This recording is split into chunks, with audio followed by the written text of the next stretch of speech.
Ain't Slayed Nobody is a Call of Cthulhu podcast with violent themes and adult language. Listener discretion is advised. Welcome back to Ain't Slayed Nobody's Y'all of Cthulhu arc. This is episode 8. I am Cuppy Cup, your keeper of arcane lore, and in this episode I'm joined by our regular cast of Chuck, Wes Davis, Jay Arnold, Brandon Waynardi, and Alex McDaniel. We have guest appearances by Danny Scott, Victoria Hogan, and Gina. Will Baser is my deputy keeper. Our theme song is Dead Man Walking by Cody Fry. Join our posse on Patreon at patreon.com/ain'tslayed. I'd like to welcome David D., our newest patron at the Outer God level. Thank you for your incredible support, and indeed, thank you to all of our fantastic patrons. Order Ain't Slayed Nobody t-shirts from Homefield at slade.me/merch. That includes Femur Mist, Push the Roll, and Menomina College Designs. We appreciate all you've done to this point, and hanging around for 8 episodes in itself is awesome, but let's keep pushing and growing the show. Please tell somebody new about every episode drop, tell them about Fairyland, anything you can to bring them into the fold. Previously on Ain't Slayed Nobody. The gang overtook Sam and escaped a mountain of ghouls. But incredibly, they shish kebabbed themselves onto Lance's flailing longsword. They rescued Sheriff Ellie Bishop in heroic fashion on the way out. But Johnny, you've extended a hand, but you're really not pulling Ellie in. Okay, I want to do the coolest Western movie shit. Then they decided to head to Las Cruces, where their first stop was the town doctor. Be sure to see me every other day until you're feeling much better. All right, well, we will be back for our 0 follow-up visits. Thank you very much. I highly recommend alcohol for the pain. At last, they checked into a hotel where they hoped to recover from the difficult journey. What if I just, paid for everybody, secretly, if they were just hey, you got, a scholarship to stay here or something? Shall we ride?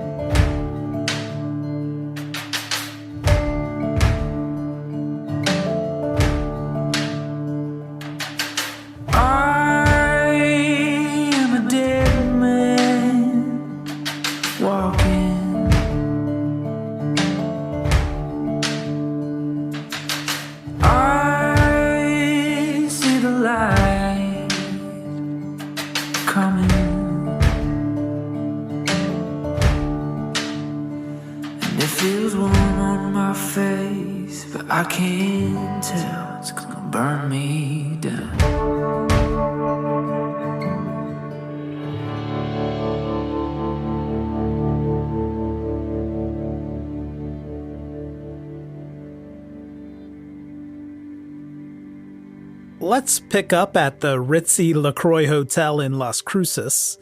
You've checked in, and Father Flint has secured all of your rooms along with his own suite. Ellie and Johnny, you've received medical treatment from the town doctor, and from that, y'all recovered 5 and 4 hit points respectively. Johnny, you were about to buy a bath? Hell yes. Johnny forks over his own money for a bath after learning that he received a reward for helping Ellie in Canutillo, and it's about 11 in the morning, so you don't need that bath right now, do you, Johnny? I mean, I feel like my compatriots would argue that I do need it right now. Fast forward through Johnny's bath. No, let's not fast forward. Let's slow down. This is a fine hotel, as you know. No expense was spared on this bathroom. It is luxurious. You've never seen anything quite like this before, Johnny. Oh, it is luxurious, but I'm unfamiliar with a lot of the things in this room. A lot of these cleaning implements I am not particularly versed in. There's like a back scrubbing brush, and I'm trying to brush my teeth with it. Also, Johnny assumed there would be an attendant here, but you've been left to your own devices. There are dozens of different soaps and bath oils in baskets surrounding the tub. And I am drinking and eating all of them. That's perfect. I'm gonna have to go back to the doctor. Can you describe this bath room for me? The walls are made of patterned natural limestone, and those cascade down into stunning tile work on the porcelain floor. The tiles have been expertly cut and dyed blue and yellow, creating this kind of arabesque design. The bathtub is also porcelain, and it has those claw feet, so you know it's fancy. Yeah. That tub was pre-filled with steaming hot water. And Johnny, you've climbed into the tub, and by now it is the perfect temperature. You've never felt so relaxed. And you're letting the hot water roll over those sutures and soak into your aching joints. And we know you've opened up those bath oils, whatever you haven't ingested. For sure, literally all of the contents of all of them. Johnny has no concept of what is an appropriate amount of these things to use in a bath, so he just assumed you put all of that all in there at once. Also, just to be clear, my clothes are in the bath with me. I'm not wearing them, but I'm washing them while I wash myself. You saved the $1 they had for dry cleaning. Yeah. Well, then I figured this is how you do this. And I'm using my hat as like a scrub brush. I'm like scrubbing myself with my hat. I love it. Good. And the pleasing aromas are just surrounding you, and it's almost like they're probably overwhelming by the amount that I put in there. Yeah, a little bit overwhelming, but they cloy, and you like my eyes are watering. Still, to you, it's almost like a reassuring hug in this in this bath, and you're so relaxed. And I'm a living Scentsy commercial. It's just nice. It's a nice break from the chaos of the caves, from the getting stitched up. Are there any candles? Would you like to light a candle? As many as I can find. And if it's not too much to ask, a glass of wine would be nice. Yeah, so you lit one giant scented pillar candle over near the sink basin before you entered the bath. And you also found about a dozen tea candles that are now lit and floating in the tub with you. The water continues washing over those cuts and bruises. And Johnny, you enter a state of complete relaxation. Your body sinks further and further into the warm water until you're submerged, looking up at the flickering light from the tea candles. Yeah, I'm going to try and reach up and grab the edges of that tub and pull myself back out. You try, Johnny, to reach out to the edges of the tub, but it's as though you're being pulled down, and the porcelain rim seems so distant. You can actually see hazy clawed feet from the tub above you, and you no longer feel like you're in control. Johnny continues sinking and sinking and sinking, and that water becomes, at first, tepid, and then cold and turbulent. You're seized by anxiety, just swirling downward into a void of infinitely deep water. You feel an equivalently deep pit in your stomach. You're helpless. As Johnny succumbs to the turbulent water, he is facing downward deeper into the water, into an abyss.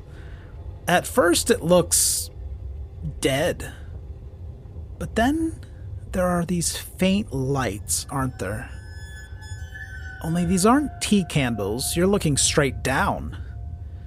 But what is that glimmering at the bottom of the sea? Give me a swim roll to see if Johnny can get a little bit closer to those lights. Oh, God, is that really a skill? Hey, that's a 19. On the success against 20, Johnny dives deeper into the water, and now it's obvious that those lights are stars. You see constellations, Johnny. One of them is so bright and familiar to you. It's calling to you, Johnny, and its flickering stars are synced perfectly to your movements and your heartbeat. And now you've kind of given in to your body, just sinking through the cold void into the warmth of that constellation. You could live among these stars, couldn't you? The darkness begins to part in front of you, Johnny, and swimming up from beneath you, you see a woman. Her ink black hair is dancing in the water. You know her. You know her face, but it's not clear how. She smiles and reaches to you, Johnny, and she grabs your wrist. And as she does this, her fingers uniformly wrap around and tighten. Her fingers are so long, and they continue to creep up your arm and around your shoulder like tentacles. Now you feel her grab your other wrist, Johnny, and when you turn to look, not 2 inches from your eyes, you see the decomposing face of your old partner, Jack. He's smiling too, but his mouth is filled with sea slugs and rotting seaweed. But he's not pulling you toward the stars. He's trying to pull you up, away from the constellation. Give me another swim roll to see if Johnny can break away toward those stars. That is a 62. That's not going to do it. Not by a wide margin, I believe. On the fail, the combined force of the tentacles and Jack's hand, they rip you back toward the surface, and you can see the lights go out on that constellation as the water becomes warmer and clearer, and you move further and further away from that abyss. Your body, Johnny, thrashes up and out of that water in the bathtub, and you're now sitting up in that beautiful, ornate bathroom, panting, panicked breaths. Taking in more aromatics than you probably should. There's actually not a whole lot of oxygen in the room. It's time for a sanity check, Johnny.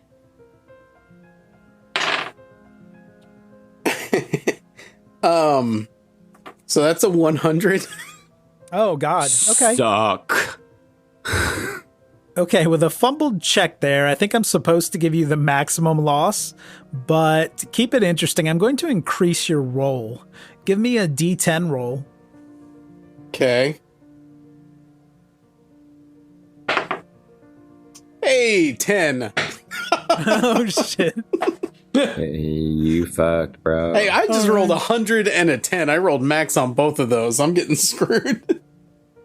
Okay, with a loss of 10, do you want to describe your involuntary action? I start writhing around in the water because my jacket and pants and shirt have wrapped around me, and I think that they're all tentacles. Ooh, I love and that. I'm flailing against it, and I have grabbed my hat, and I'm hitting at the rest of my clothes with my hat. Okay, good. And I'm trying to scramble out of the tub. Give me a dexterity roll now as you're... As I fight my clothing.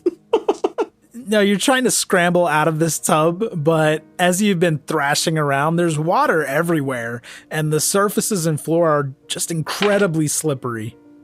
Jesus. Okay, well, that was a 98. Oh my God. Okay. Yeah.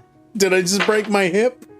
As Johnny exits the tub, his mind is on tentacles and stars and on everything except for his footing, and he slips on the wet tile and falls backwards, banging his head on the edge of that porcelain tub.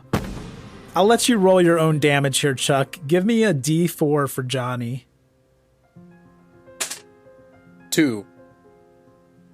Okay, it would have been sweet if you rolled a 4 there. You're just maxing out all the bad stuff.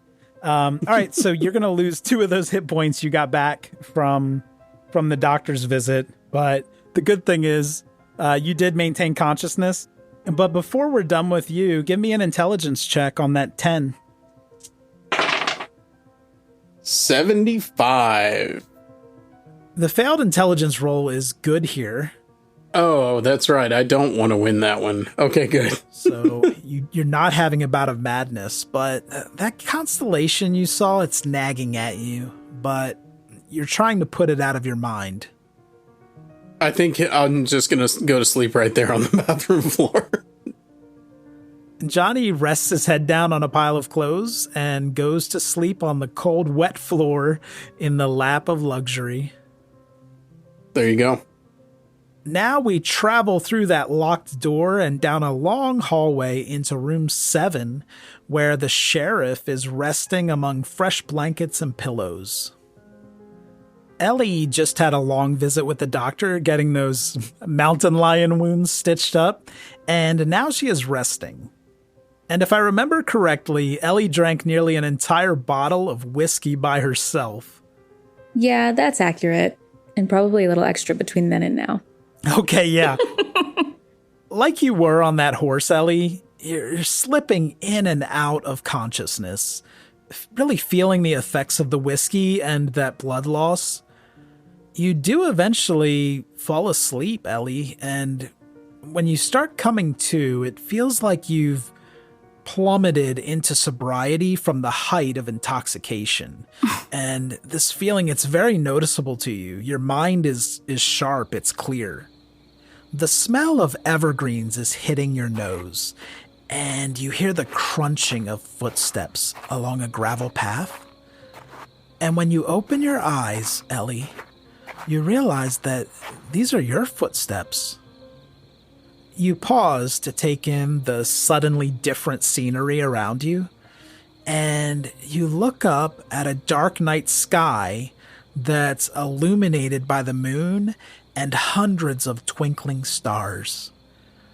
These are reflected on the surface of the lake running alongside you.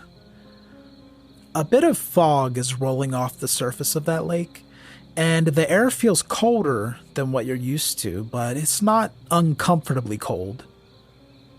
You're carrying heavy books and a notebook under your right arm, Ellie. You glance down and notice that the subjects are anthropology, theology, and ancient Egypt. The mist blowing off that lake is now crossing the path. This is quite serene and pleasing to you. It's a perfect evening for a walk around the lake. Great, I'll continue walking then. You do try to enjoy the walk, Ellie, but there's this creeping feeling of dread, like you're being followed. But you don't really want to check. You don't want to look behind you. And there's something so strange about this walk, too. You feel almost like you're taking in all this scenery through someone else's eyes. I'm going to keep walking, but pick up the pace a little bit. Your crunching footsteps are closer together now as you walk faster and faster. And you start to hear more and more footsteps, but all of these can't be yours. And at that realization, you notice a shadow beginning to creep up the path on your left side. The shadow lengthens across the path in front of you, but you can't really distinguish it as a human shadow. Can I drop the books and turn around to see what's there? Sure, yeah, you throw the books down and turn around. Give me a power roll for Ellie. 54? Okay, you failed that roll against a 50. I'm not gonna let you use luck here either. Why? Well, it's a dream. You'll need your luck in the real world. Alright, fine. Ellie, you turn around and see something standing there which has stopped dead in its tracks. Can I talk to him? Hello? Beautiful evening, isn't it? Is there anywhere to get whiskey around here? Now, Ellie, you glimpse a figure with long limbs And glowing eyes. When I attempt to speak, my voice dissipates like a cold breath. The lake is deadly quiet now. The insects have stilled and the wind has fallen. I stare at the outline of a man, but its mass is not flesh and bones but swirling black fog. My shoes sink into thick mud where it was dry only a moment ago. Then, those bright, shimmering eyes roll into darkness, and the creature's face elongates like black clay being pulled into the sky. Growing and growing, a now monstrous, undulating tentacle pierces the starry sky. The form in front of me, the base of the tentacle, tears itself apart into a screaming maw with hundreds of razor teeth. I feel the weight of its agony as the mouth stretches and stretches, encompassing me and the entire world, it seems. And from the blackness, Ellie, you find yourself somewhere else, and there's this enormous sense of relief. You open your eyes and appear to be standing in some kind of office or classroom. There are books strewn all over the floor in little piles. This place is a mess. Is there anyone else in here? Yeah, the room's pretty dark, but as you turn to your right, you see where the dim sunlight is streaming in through some window blinds onto a desk covered in papers and more books. And there's a man sitting behind that desk. He's a striking older gentleman. He was probably a handsome man in his prime, but he looks sun-worn and his hair looks like he's been running his hands through it all day. He's disheveled. He looks not frantic, but certainly concerned. As you make eye contact, Ellie, you've never seen this man before, but you feel like you know him somehow. Well, what does it mean? What does what mean? What does it mean, Kate? We're not playing games here. And you look down in your hands, and you're holding... It looks like the belt buckle Johnny showed you back in that cabin. You said you know what it means. What does it mean? I don't remember. I don't remember what it means. Ha, students. Funny thing, aren't they? Give me an intelligence check for Ellie. See if you know something. I rolled a 6. On the success, you take a closer look at that tablet, and you do know this somehow. You've figured it out. I know this tablet well. I've studied for months its depiction of Set and Anubis offering the soul arc. But to whom do they offer the ibis, and what is its relevance to Sparky? I already told you what I know about the offering. I need more time to figure out the rest. Can I leave now? Hand me the tablet, Kate. What does it mean in regards to the tablets we found in Egypt? You said something about a child. Give me another intelligence check to see if you know more. 75. Okay, so that's all you know about this tablet that you've just handed to the man? He looks like he's growing impatient, and he sighs. It's all right, Kate. I'm sure you'll remember. Are you all set for our trip out west? Did you withdraw the funds? Kate? Kate? Kate? And now Ellie has been returned safely to the bed covers of the LaCroix Hotel. And you notice that you have the journal that you found in that cabin, Kate's journal. It's open on your chest. You've been reading this, haven't you? Alex, give me a sanity check for Ellie. 15. With a pass, you'll lose just 1 sanity point from that dream experience, and with the whiskey, you probably can make it back to sleep. More than likely, yes. And now with everyone napping or resting or lying naked on a bathroom floor into the late afternoon, the party begins to feel more like their old selves again. All of you decide to convene in the posh lobby of the LaCroix Hotel to continue your exploration of this town. But first, as you kind of look around taking a head count, you realize that no one accounted for Sam, and he's gone. He's just gone. Maybe he ran off. Well, Johnny tousles his hair and Sam runs off into the distance. Let's all tell our favorite stories about Sam. Well, you win some, you lose, Sam. Oh, God. Yeah, you're welcome, Jay. Yeah, he's fled.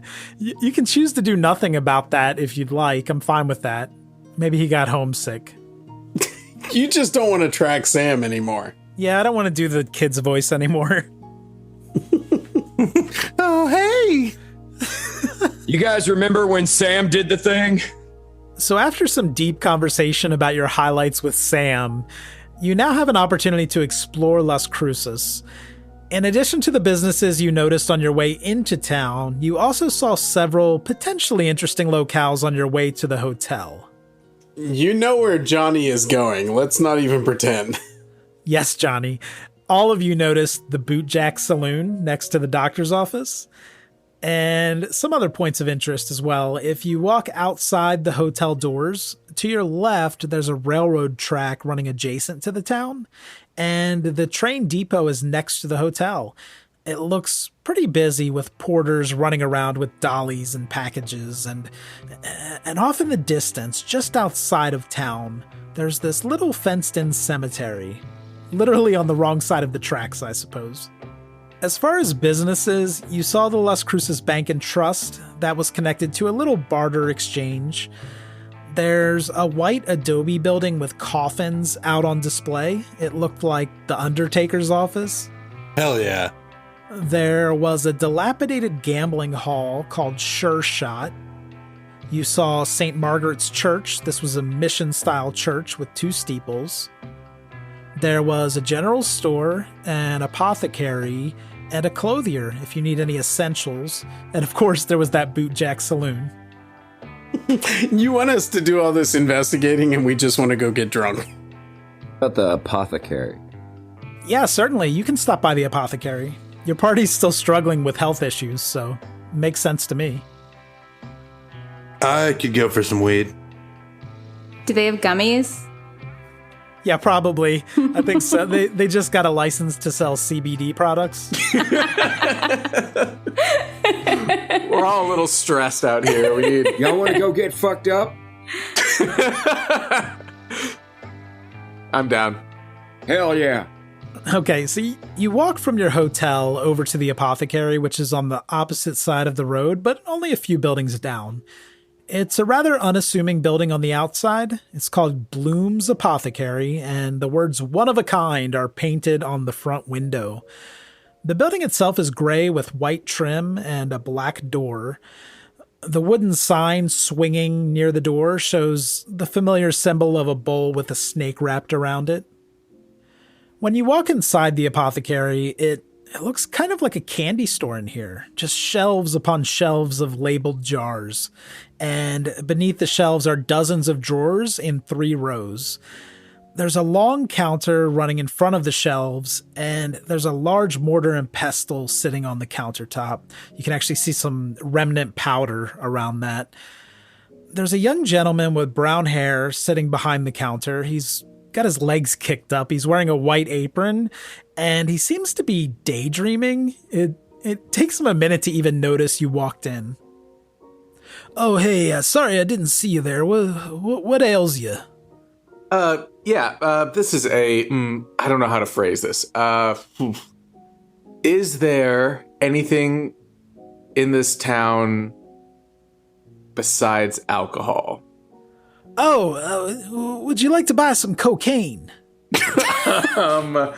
Maybe a little less intense than cocaine. Just like regular weed. Do you have regular weed?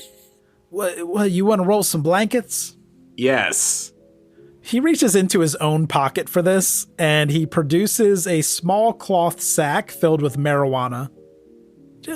25 cents. And how much for the cocaine, out of curiosity?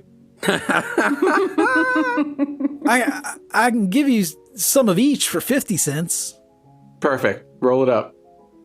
Okay, so Father Flint completes the transaction, and he hands you that cloth sack and a tiny vial of cocaine. Great. I was wondering if you might be a purveyor of Zeke's Curious Concoction. Yeah, of course we've got some Zeke's. We also have the generic label, the Q10 concoction. Oh, I'm going to be hitting the road, so I might need a couple half dozen vials. What sizes do you sell it in a handle? A few jugs of laudanum. We sell Zeke's in vials. I think we've got 4 left. And how much will that run me, my good man? Let's see, 4 vials of Zeke's. I could square up with you for $1 on those. You have got yourself a deal. Not only does he give you the 4 vials, Johnny, but they come in a really nice wooden holder. Excellent. They've got a carrying case. That's to make me feel like I'm not an addict, but a connoisseur. You got anything that'll knock you out but make you not dream? Fireball? Yeah, I just want to not feel feelings anymore.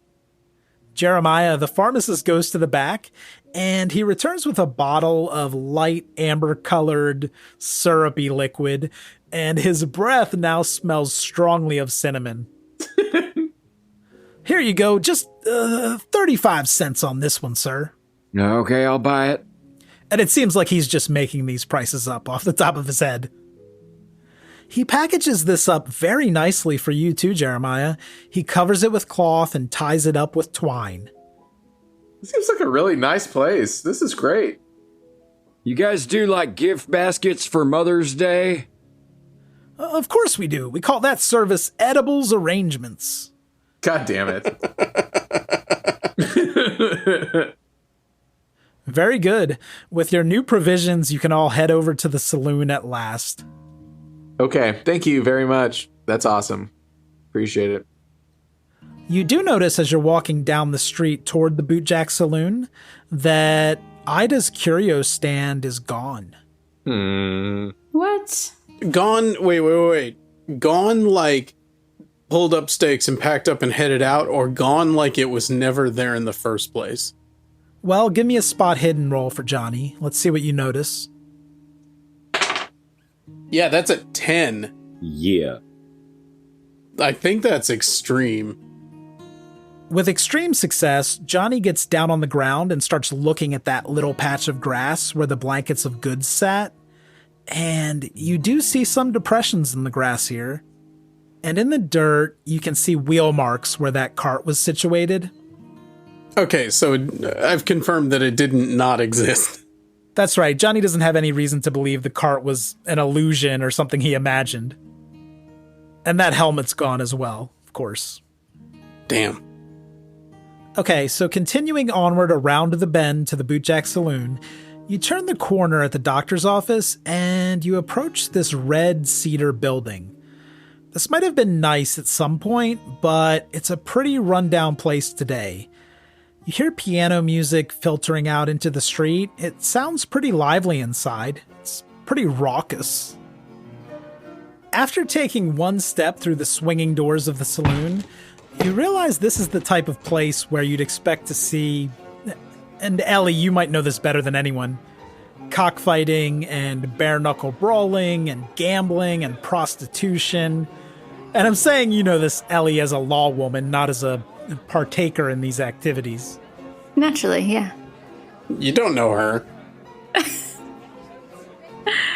There are plenty of tables here. It is crowded, but most of the patrons are up and about. Some of them are giving you kind of a side eye, maybe since you're first timers. And as outsiders, you definitely do feel some tension, especially in the company of the sheriff. And a shirtless priest. And a shirtless priest. To your right, there's a very long extended bar top with a gentleman frantically trying to fill orders. And a bit nearer to you than that, there's an elegant woman. She's watching you. She's tall with brown curls, and she's dressed head to toe in red chiffon. And she's wearing a gorgeous hat. It's tilted back on her head, and there are fresh flowers pinned around the brim. Welcome to the Bootjack Saloon, folks. I'm Helen, the proprietor, at your service. Hang on to your weapons, but keep them holstered. Pay for your drinks before you leave. Dress however you'd like. You've never seen a priest without a shirt on? We don't want any new trouble in here, especially coming from outsiders drifting through. This ain't Messiah. Tom over there will help you wet your whistle. See me if you'd like to arrange any additional entertainment this evening. Keep to yourselves and we'll be just fine. Oh. That's interesting. Yeah. So I guess I'll go to Tom then instead and get some drinks. I need a drink. All right. I'll do 5 whiskey waters for the group. 5 whiskey waters? How much water do you need? None in mine. 0. Very little. Just whiskeys. 5 whiskeys then. And he reaches down beneath the bar. Top shelf. He looks at you for approval, Father. Yeah, fine. There's a mirror behind the bar, and you can see Tom roll his eyes a little bit, but then he does reach up to grab a very nice-looking decanter of whiskey. He uncorks that decanter and pours 5 glasses of whiskey, each about a quarter full. Cool. And then I take it back. I carry as many as I can. I should be able to carry all those very carefully, but I take them back to the group. You have very large hands. Two are resting on my pecs. God damn it. Are you grabbing a table then? Sure. Yes. We're getting bottle service. You think that they had, like, servers walking out with sparklers in the bottles back in Las Cruces? They just shoot revolvers. All right, now we just drink. Okay, so flash forward to the next day. Just as you're finishing up that first round of drinks, a patron at the bar stumbles over to your table, and he puts a hand on Johnny's shoulder, and he says to the group, you the folks done blowing in here with the camel, yeah? Y'all want to bend an elbow with me? We don't get many visitors these days. And he gestures over to the bar. I know y'all ain't from around here. Where y'all coming from anyway? What are you, a fucking cop? Who the fuck are you talking to, you fucking narc? You guys, we are literally hanging out with a cop. Whoa. No harm intended. I just wanted to buy a round for y'all. You seem like interesting folk. Maybe you want to try some of this clear liquor I've been drinking? What do you say? To clear liquor? I mean, y'all can drink whatever you want. Brown liquor's okay too. I don't know if I can be paying for that top shelf. What would you say this clear liquor is made of? It's that Russian potato ferment, that vodka. Johnny would like a vodka. I don't trust nothing you can see through. Yeah, y'all can order whatever you want. I'm just buying the round is all. Oh, that's great. I am very into someone else paying for some shit from this group. So I'll just take. I'll be nice though, and I'll just get a well whiskey on this nice gentleman's tab. And I also, what's your name, son? Oh, everyone around here just calls me Heck. Heck. Well, I'm Father Flint, so I appreciate your name not being Hell. And this is the rest of our group. I'll let them introduce themselves if they want to. No need. I just want to see if I can help y'all get set up in town. See if y'all need anything. What line of work did you say you were in, Heck? Well, I do some heres and theres. I help out across town, do a little cleanup work for the blacksmith. I put some bodies in the ground for the undertaker. I'm a little bit of everything. I'm a caretaker over at the Prestwick house, or I was before everything went south over there. And to be honest, I'm sorry. Hold on. What is that? Oh, the Prestwick house, it's just out of town over the tracks and past the cemetery. South of that little grove of trees out there. All right, I'm in. Let's go see the house. Jay, give me an intelligence roll for Lance, just to see if you remember something. I rolled a 2 and an 8. 28. So what did I learn? Okay, with that hard success, you actually think you've heard Colin Brock mentioned that house before. This place has something to do with that research, with those experiments that Brock was always going on about. Beer. Listen, Ellie. That house has something to do with Colin Brock. How do you know? I've heard the Prestwick house mentioned several times. There's something going on there. I think it may be worth checking out. And Heck is eavesdropping on all of this. I ain't know about all that, but that place gives me the heebie-jeebies. And just then another stranger, a larger man, walks over and kind of playfully shoves Heck to the side. Heck, what are you doing talking to these Texas bulls? Ask them what they're running from. Heck, can you tell me who the fuck this guy is? Oh, that's just Jimbo. We go way back. He's like a big brother to me. Yeah, your name's Jimbo. That's right, Big Red. Now you know who I am. Hell, I don't care if you're yellow. I'm just glad you made the time to unwind with us. Oh, wait, I'm sorry. Did you just call me yellow? And then Jimbo, this imposing man wearing coveralls, he whistles over to the bar. Hey, Tommy, send up some more firewater for me and my fine posse here. Tabasco in mine, you know how I like it. And Tom quickly brings those drinks over. Jimbo, he picks up his shot and takes a whiff of it before looking over at Lance. Paint your nose with this one. It burns a little. And Jimbo, he throws the shot in your face, Lance, and it does burn with that Tabasco. Your eyes are on fire. Jimbo's going to throw a haymaker at Lance, and I'm going to give him a bonus die since Lance can't see anything at the moment. It's an 88 and a 68, so Jimbo throws a punch, but it's not going to land. What is Lance doing to protect himself here? Lance, being someone who's experienced in boxing, immediately goes to block with his arm, protecting the side of his head. Jimbo's throwing the right haymaker. Lance has his left arm up to cover the ear and the general elbow. To cover his cauliflower ears, effectively. Yeah, Jimbo missed that cue that you have cauliflower ears. Yeah, I mean, most people would have, but I guess Jimbo's a fucking idiot. Anyways, Lance deflects the blow. It may leave a little bit of a sting on his arm, but no real damage is done. Damn it, Jimbo, we was being friendly. Why you always starting something?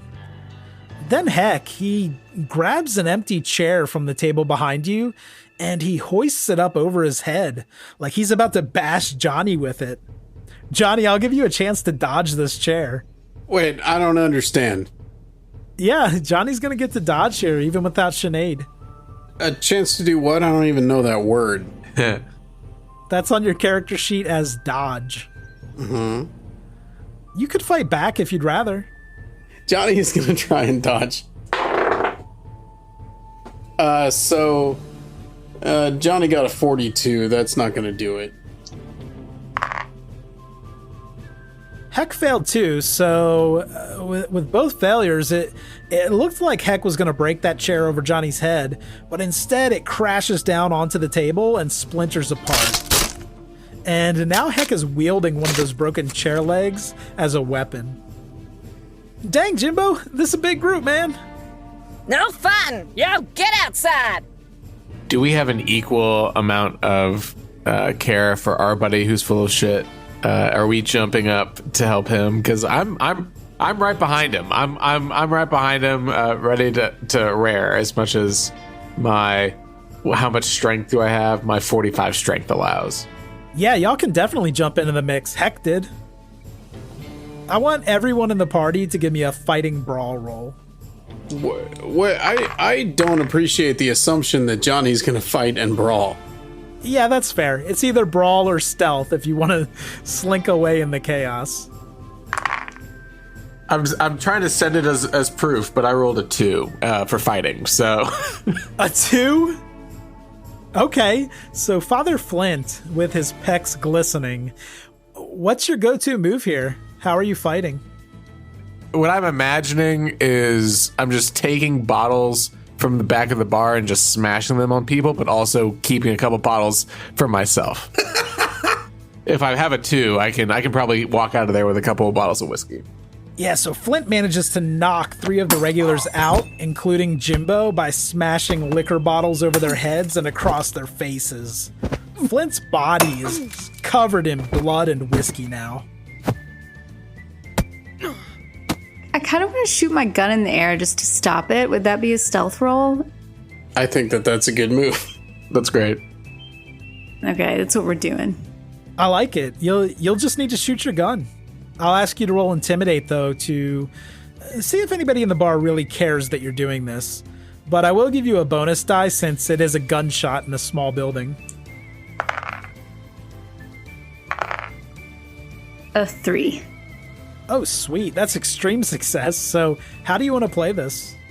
I think I just I don't sneak away, but I think I kind of remove myself from it and just shoot it in the air. Just to make everybody stop. Can we get a little hollering? Okay. All right, so I shoot the gun. Now everybody just needs to calm down. And Helen nods in your direction, Ellie. And now she's got her rifle out too. Maybe she has your back. Oh, that's nice. Everyone in the bar is kind of in a freeze frame after the gunshot. Father Flint is holding a broken bottle over his head. Lance is rearing back to punch a stranger. Johnny is on all fours under a table trying to sneak out the door. Heck is dragging Jimbo out of the bar. Jeremiah is just... What is Jeremiah doing? It's all just chaos all around me, but I'm just chilling. Yeah, okay. Jeremiah is just sitting at the table enjoying his whiskey. It's almost like there's a force field around him during the bar fight. And at some point, Jeremiah, the cedar that makes up the floor and the walls and even the table in front of you, that cedar smell it's transporting you. You're usually a man who can hold his liquor, but you're zoning out here. And the smell of cedar, it's all too comforting. It's too familiar. And maybe you dipped into that fireball a little bit too when no one was looking. And Jeremiah, you tip back in your chair a little bit too far, just past the point of no return, where your feet can't find the floor. And you actually fall backwards and crash onto the floor, almost in slow motion in the middle of this brawl. And no one notices. And you're just lying there with a big smile across your face. When you open your eyes, you're not in any bar. And the smell of cedar is so close now. It's so familiar. It's almost as though these past few weeks, no, the past few years, were just a dream, Jeremiah. You're back home now. Everything seems normal in your cedar cabin in Idaho. Right. So I'm dreaming in a house that I grew up in. Yeah, this whole thing was just a bad dream. And now you're back in your bed. Well, I reckon I might get up and fix me some breakfast. And as the thought of breakfast crosses your mind, Jeremiah, the smell of bacon wafts into the room. Oh, boy. And you hear someone call out from behind your bedroom door. I hear you, Jeremiah. I'm fixing breakfast. Get your lazy ass in here and help me. Pappy? Pappy? Are you dreaming again, Jeremiah? This is your brother, Joseph. I'm sorry, just that bacon smell got me. What are we doing? What do you need? Come on in and give me a hand with the potatoes. All right, I'm gonna open the door and go into the kitchen where my brother's at. Okay, you try to turn the door handle, but the door is locked. Everything okay, Jeremiah? Yeah, door's just stuck. Oh, you know how it is in these old houses. Just give it one good tug. I tug the door really hard. Can I roll for hard tug? Yeah, give me a strength check. Roll for strength, and we got a 34. My strength is 60, so yes, that is success. On the success, the door doesn't budge, but a series of cracks begin to form around the door handle. It's really stuck. Come on now. I'm doing the best I can. I'm trying. And as Jeremiah continues tugging on the handle, one of those cracks opens up just enough so that you can see through the door. Okay, can I look through the door? Or look through the crack? Yes, Jeremiah puts his eye up to the crack in the door, and on the other side, this doesn't look like your kitchen or any type of living space. It's very dark. It's quite ominous. It's like a shroud of black mist. And now it smells like that bacon is beginning to burn. Hey, are you watching that pork on the stove? Because it's starting to smell a little weird. There's no response. Hey, hello? I was really excited about bacon. Can I do a spot hidden through the crack? Sure, that's a good idea.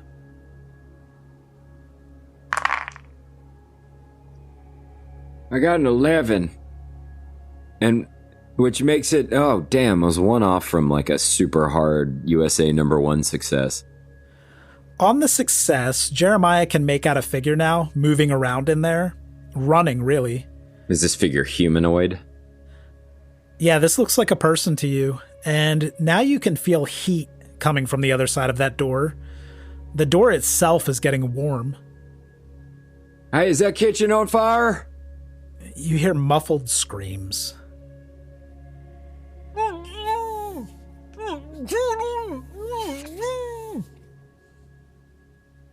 Johnny? Jerry? Joseph? Oh God, Joseph, are you okay? There's no answer. Moan twice if you're fine. Now you also hear the window in your room beginning to crack. Is there an earthquake? You don't feel any vibrations. Can I go look out the window? Sure. Jeremiah, you go over to the window looking out over the Idaho countryside, and one of the 4 window panes is broken. Through it, you can partially see your reflection, and the shadow being cast on your face is just off. Shadows are closing in on your nose from both ears. It's very unsettling. Now, if you look over through one of the unbroken panes, you see a beautiful Idaho sky and the pine trees that surround your house. But as you look back through that broken pane, through your reflection, Jeremiah, you see that those trees are becoming restless in the wind. You look back through another pane, and the trees are still. But through that broken pane, the remoteness of the house is striking to you. So, like, I'm out in the middle of fucking nowhere. Yeah, and the house is beginning to squeak in the wind. The boards are squeaking. Oh, good. Okay, super.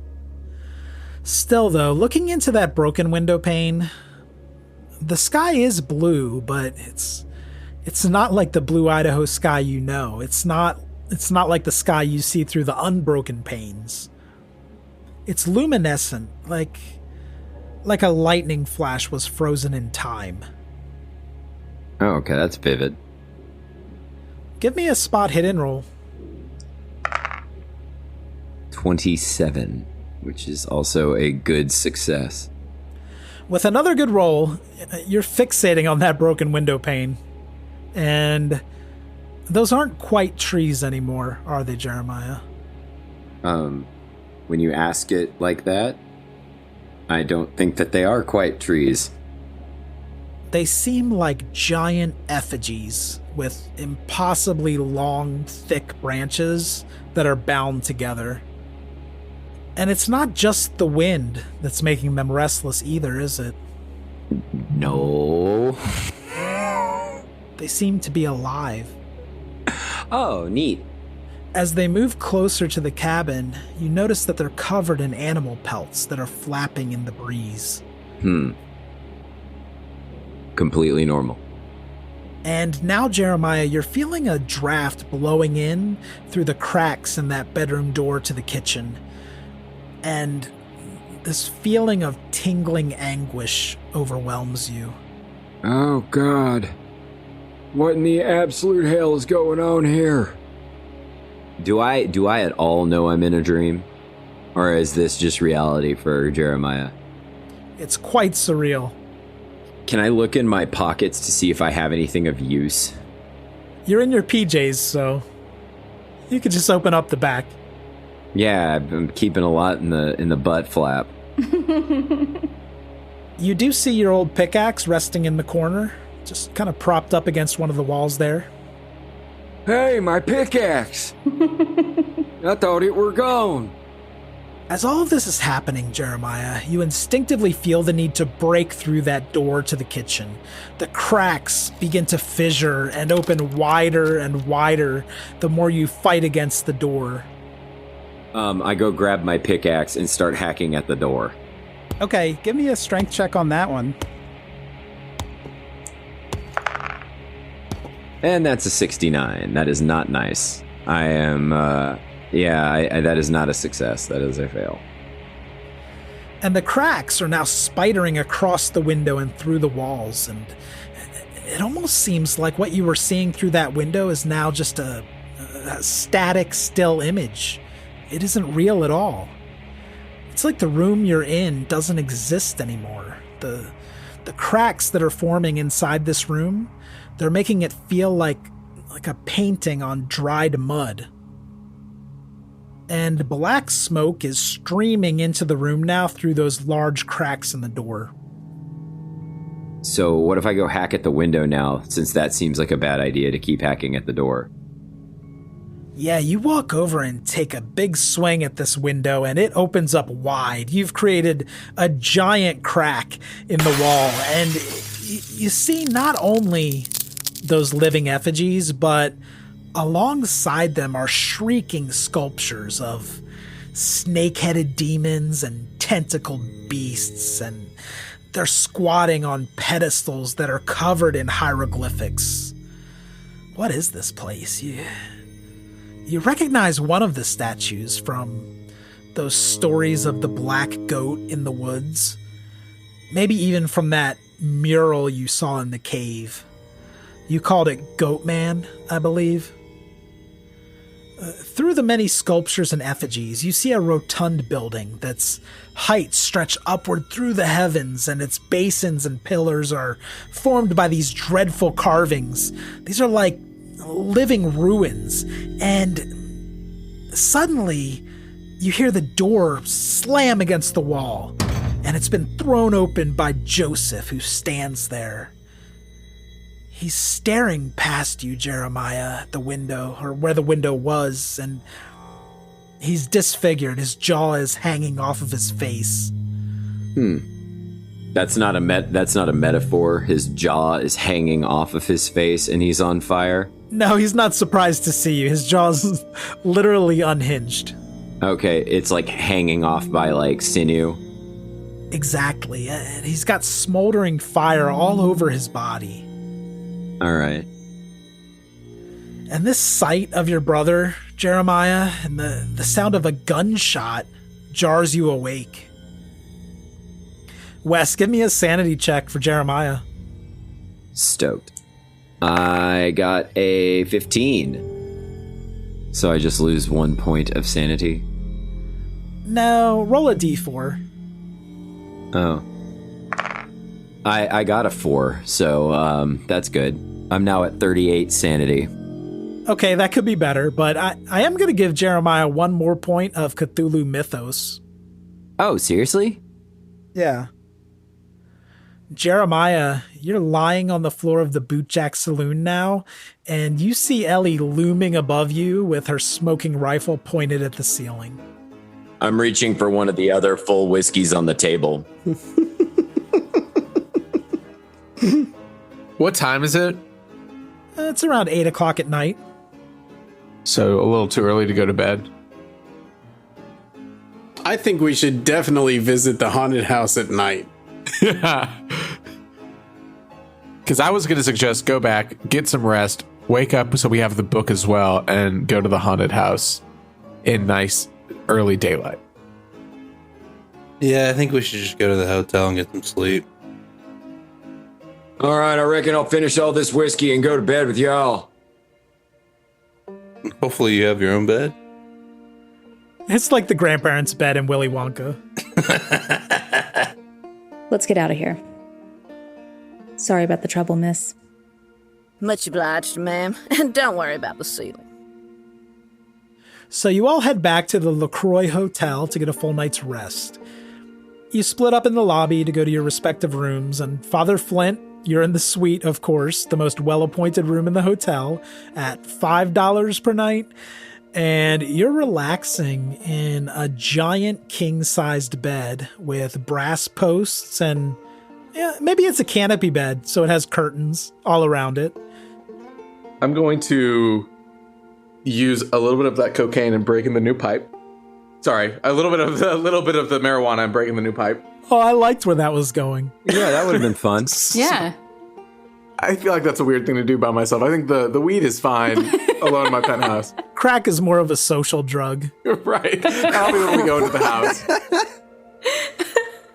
Father Flint, you take a couple of hits from that purple and white pipe, and this is hitting you a little harder than you might have expected.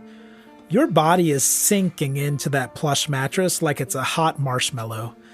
Your cares are melting away, and your eyelids are so heavy now, until you're in total darkness. When you open your eyes, Father Flint, you find yourself standing in front of a large congregation. You're standing at a pulpit, but really you're not just standing there, are you? You're chained to this pulpit. Your movement is very limited as you're looking out on this sea of people lining the pews. This church is packed full for your sermon. So this is a bad trip, huh? I got tricked. Yeah, you got hosed by the pharmacist. You're now noticing that behind the congregation, there's no wall there. This is a black and purple sky with swirling white clouds and a mystical starscape. The view is stunning, but also absurd. And despite the view, you're feeling premonitory dread. I mean, do I need to start a sermon, or can I do something to wake myself from this beginning nightmare? That's totally up to you. Man, well, I didn't prepare a sermon. But I wonder what the congregation is waiting to hear from me. At first glance, this looks to be a homogeneous congregation, this mass of people. But they aren't giving you any clues as to what they expect to hear. And as you continue looking around, Father, you note the lack of any Christian symbology in this church. For example, there are stained glass windows, but the windows are colored with symbols you don't recognize. I guess a follow-up question would be, do I recognize anyone in that crowd at all, in that mass? Or is it still just kind of, I can't really tell any distinguishing features? Brandon, give me a spot hidden roll to see what Father Flint notices. 14. Yeah, I'm 25, so. On the success, you're starting to notice some divisions in the audience, and there are 3 sections of pews here, divided by 2 aisles, and everyone is shrouded in the same white cloth. It's thin like gauze, but while they're dressed the same, each section is projecting something a little bit different to you, Father. Those seated in the leftmost section, they don't quite look like people at all when you focus in on them. They seem like husks of human beings with eyes that are staring blankly at you. Maybe they remind you of dolls. Yet they have this dreadful look of glee on their faces that is entirely unnerving for you, Father Flynn. Similarly, the section on your right is filled with these lifeless human mimics, but the faces are worn. They're different. They're shriveled and gray. There's no glee in these faces. This is the look of the abused and the tormented. Their eyes are sunken and hollow. And finally, Father, the section straight ahead of you in front of the offering table, they look much more alive to you, more human, but they are tired and fearful. They seem restless, and their worried eyes are darting back and forth between the other two sections, even though their bodies remain relatively still. And that's as close as you can get since you are chained to the pulpit. Right. Can I test the chains at all?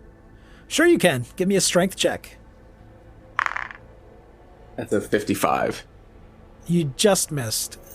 You can wriggle around in the chains a little bit, but you can't really move other than turning your head.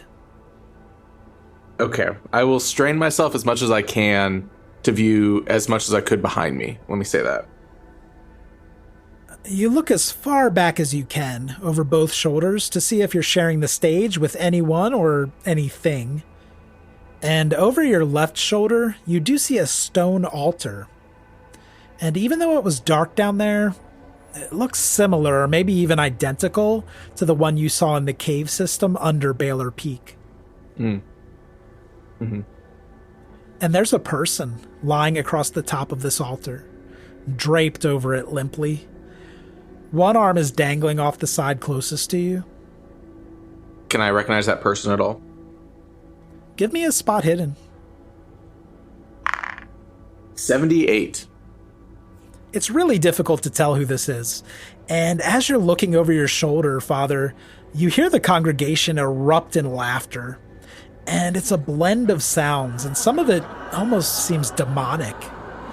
But there's no mistaking that they're laughing at you, Father. This sends you into a dizzied state, and the church seems to be spinning around you now. Your extremities are getting hot, and you're coming unwound. You'd give everything to just be able to float off into that starscape if you could.